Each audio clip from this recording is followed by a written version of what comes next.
നമ്മളങ്ങനെ ഒരാഴ്ചക്ക് പൂജയ്ക്ക് വെച്ച പുസ്തകം നമ്മൾ ഇന്ന് എടുക്കാൻ പോവാണ്. ഒരാഴ്ചക്ക് ശേഷമാണ് നമ്മൾ എടുക്കുന്നത്.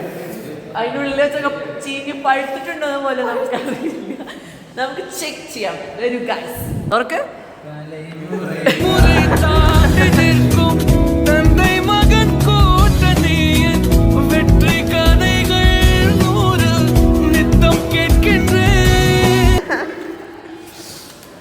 അഭിജിത്ത് ലാൽ അവിടുത്തെ നക്ഷത്രം